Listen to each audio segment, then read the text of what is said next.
It's easy to focus on the negative when 90% of the time all you hear is bad news, right? And when all you hear is bad news, what are you most focused on?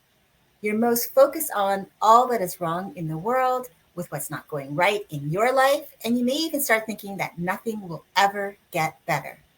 I'm here to tell you that there's a way to help you with that, and I'm going to share that with you today. Hi, I'm Leslie Gadet, Mindset and Emotional Awareness Coach for Women. I work with highly motivated female entrepreneurs who have strong CEO skills but need more self care incorporated into their life and business to support their emotional and physical well being by teaching them how to develop powerful mindset skills, learning to strengthen their self awareness muscle around their emotional trigger moments, and learning that loving themselves without judgment or criticism will help them teach others how to love them and teach them how to love others as they want to be loved. Because I truly believe that mindset, emotional awareness, and self love go hand in hand to creating a healthy self care practice that will support you overall, emotionally, physically, and spiritually. Now, as I said earlier, it's easy to focus on the negative when 90% of the time all you hear is bad news. After all, our brains are wired to protect us, to look for the danger, and then it starts to find the easy way or the safest way or the fastest way to get ourselves to safety. Well, here's what we know about recessions, because this is what we want to talk about, right? How to find the gratitude during a recession. So, Equifax writes that during periods of recession, companies make fewer sales and economic growth stalls or becomes non existent. To cut rising costs, organizations may be forced to lay off large portions of their staff, resulting in widespread unemployment. Now, Santander Group writes that a country's economic stability depends on things like the goods and services it can produce, armed conflicts, health crises, market trends, and consumer confidence. They also state that there are three common causes of a recession. One, oversupply. In an economic boom, companies tend to increase production to meet consumer demand. When demand peaks and starts to decline, the excessive supply of goods and services that aren't consumed can lead to a recession, with companies producing less and downsizing while people lose purchasing power and consumption continues to fall. Two, uncertainty. Not knowing how the economy will change makes business decision making riskier. Wars and pandemics are two situations that can make consumer trends unpredictable in the short, medium, and long term, thus generating economic uncertainty because businesses and people hold off on spending and investment decisions. Economic activity declines. And three, speculation. In general, economic bubbles form when the price of something suddenly rises due to speculation, market trends, or consumer confidence. Investors buy it up, hoping to earn a return from the price increase. However, when they start to sell it off, supply exceeds demand, i.e., in other words, there are fewer new buyers and drives prices down, causing the bubble to burst. This happened with the tulips in the 17th century in the housing market in 2008, right? So, what often happens during a recession is how do we as the general public typically respond to that recession? What types of actions do we take or don't take? Well, according to ITR economics, consumers will either often switch to a less expensive brand in a recession. They will eventually slow down in their purchasing if the recession is long or steep enough. And they'll be driven to deep discounts, which will result in a margin squeeze on the retailer and in the supply chain. And so, why do we respond this way? Because our responses are fear driven. That's what it's all around, right? We're uncertain about what's happening. We wonder if it will even get better or if it ever will get better. We'll start asking questions like, well, what's going to happen to me, to my family? Will I be okay? Will we be okay? Now, this is understandable because, yes, we don't have a magic crystal ball to see into the future, to see if everything's going to be okay with us personally and with our world as a whole. We don't know how everything's going to turn out. But we also know that with a recession, things do eventually get better. Now, according to smallbusiness.com, And economic expansion is the other part of the business cycle as defined by the NBER, which is the period of economic growth from the trough to the peak. It begins when the recession ends and economic activity begins to improve. So here's what I want to help you with, because I believe that this is about taking care of your emotional well being. And that's by finding the gratitude even during a recession. So, how do you do that? Well, number one, you acknowledge that it's happening, because it's happening and you can't ignore it, right? No matter what, you can't close your eyes. You go to sleep, you're going to wake up the next day, the recession's still here, right? So, number one, acknowledge that it's happening. Number two, notice what has changed in your life, in your world, in your inner circle, and document it. Write it down. It's really, really good when you can document your life, because it gives you clues as to next steps. And number three, take a minute and reflect upon a past recession and the changes it brought about and how it affected some of your goals, which didn't pan out the way you wanted, or maybe you didn't get things, right? You didn't get the things that you wanted. In fact, I bet there are a few things that you wanted that didn't happen. And right now you're glad because something else happened that was better for you. And if you had gotten what you originally wanted, the blessing that happened would not have come about.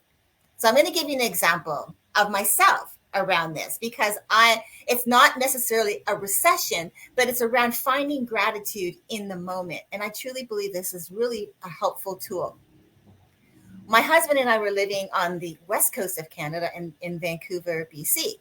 And we had decided we wanted to go down to California. We decided that was where our next move was, because we like to live in different places. Now, we don't stay longer usually than 2 or 3 years. So off to California we go.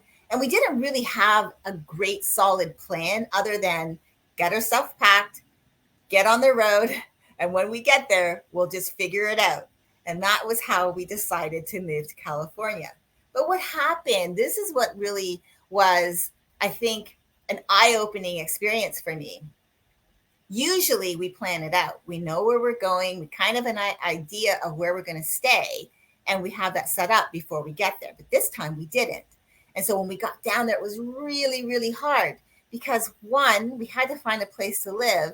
Two, I had to get another job. So did he. And three, we had a dog. Those three things were important. I'll tell you, they're all interconnected because one, I couldn't really go out and leave my dog in a hotel room going looking for a job because I just didn't feel comfortable doing that. And I couldn't really put a hotel's address as my place of residence on my application to a job. And secondly, when I wanted to find a place to live that actually had a location, well, I had to have a job. They wouldn't actually rent to me unless I had employment. And I had a year's worth of rent that I was willing to pay up front. And yet they said no, because I didn't have a job. It's crazy to me when I think about it. But what happened out of that whole situation was really, really great, because I didn't get what I wanted, because there was an apartment that we were trying to get. And I didn't get it because they didn't want to rent to us because I didn't have a job. And I couldn't get a job unless I had a place to live, because I needed a place where I could put my dog so that I could go looking for work. So we decided, well, you know what? We have money. Let's buy ourselves a trailer. We actually bought ourselves a fifth wheel trailer, and we had it towed from El Cajon, California, because that was where we were looking. And we had it towed up to Vista, California. But not right away. We actually went to a place that was local in El Cajon. We moved in there for 3 months. In the meantime, that gave me a home base to go looking for work. And I did find a job, but it was, as I said earlier, just a second ago, it was in Vista, which was a long commute for me. And the highways in California, for those of you who are familiar, they're brutal. Like, they're just brutal. And so traveling was real. It was far and it was long. The commute was long.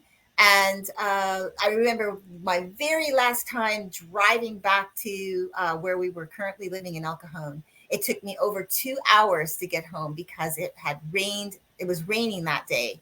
And it's like they lose their minds when it rains. I don't know what to say other than it wasn't raining hard, but somehow the traffic was backed up. People were getting into fender benders, and it ended up taking me over 2 hours to get home. And I was fed up. But the thing is, what was so great is that we found a place after I got my job up in Vista. We found a place that was like 15 minutes away. So we had our trailer pulled up there. Now, if I had gotten that apartment, I would have had to still have that commute to and from Vista, which would have been brutal. So what I'm trying to say to you is this turned out to be a blessing in disguise that I didn't get what I wanted. And that's what I'm trying to say, is to help you to learn to find the little pieces of gratitude in your day, in your life, because sometimes we think we want something or we want it so badly and we don't get it. But then when we realize and recognize after waiting a little bit, something better reveals itself. And it comes along and you're like, oh, I'm so glad that that didn't happen, because this would never have been able to be a part of my life. Another way to look at it is maybe you got passed over for a promotion and at the time you were really upset, pissed off, I should say, actually. And maybe you wanted to quit, but then it actually turned out to be a blessing, because you come to find out that the promotion, although it would have been meant more money for your family, it would have like eased the pressure a little bit financially, it would have also meant even more time spent away from your family, because the promotion meant traveling a few weeks each month and working working longer hours with maybe some weekends, because you have a much bigger workload, more responsibility. And so you would have found yourself trading away all of your time for a few extra dollars that would have created that, but which would have made you miserable, because you would have been missing out on a lot of quality time with your family and missing out on those priceless moments. And maybe that promotion didn't come, but waiting, something better revealed itself. As you know, although we get more time, right? When I say the quality time with family is important, with every new day, you will never spend your time exactly the same way, and you'll never get back those priceless moments spent with family, or in the case of that promotion that you wanted but you didn't get, would have taken you away from them, having that quality time with them, and you would have missed out on so much. So that's why I believe that this could be a really good tool for you to use to help you with your mindset during this time, this difficulty in your life right now because of the recession. Take a look at what's changing for you. Journal about it. Really getting your thoughts out of your head onto paper is so liberating. I call it the mind dump. There's power in that, because you get it all out of your head and you're not carrying it around with you. And it actually gives you something to look at, to see right in front of your eyes. This is what I'm thinking about. And it allows you to start thinking, oh, maybe some of these things aren't really serving me. Ask yourself if the changes are really that bad, and then reflect on this. What if it's possible that something better is waiting to reveal itself to you? Because I actually had that conversation with someone today. Something happened for her in her life. She didn't get something that she thought she wanted. And when she realized, actually started thinking about, well, I don't know what's going to happen with my life. And there was all this uncertainty, and her brain was taking her down that path to, like, getting in her head, and her emotions were starting to spiral a little bit. And then she got a job offer. That would not have happened if she got what she thought she wanted, because when she recognized that it really wasn't in alignment with what she wanted to do with her life, that it was a gift to her that she can look back on. Yes, hindsight, I guess, is 90% of the rule. I guess that's the saying, or something like that.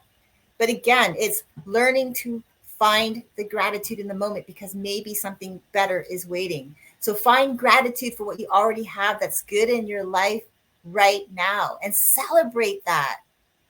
Hold on to those memories, right? Anchor them into your mind and your soul by reflecting on the good in your life daily. I have 10 top goals that I read every day.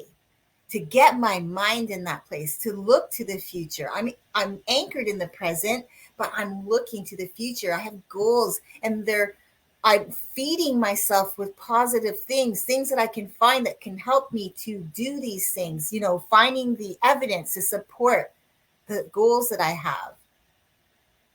Learn to find ways to be grateful for the present moment. Again, for what you have that's going right. Because once the dust has settled and we find ourselves on the other side of this recession that we're in, you're bound to find yet more things to be grateful for in the changes you find yourself in today. Because maybe, just maybe, those things that you said you wanted so badly don't mean that much to you anymore, because you found something that much better and more in alignment with how you want to live your life. That's it. Simple as that.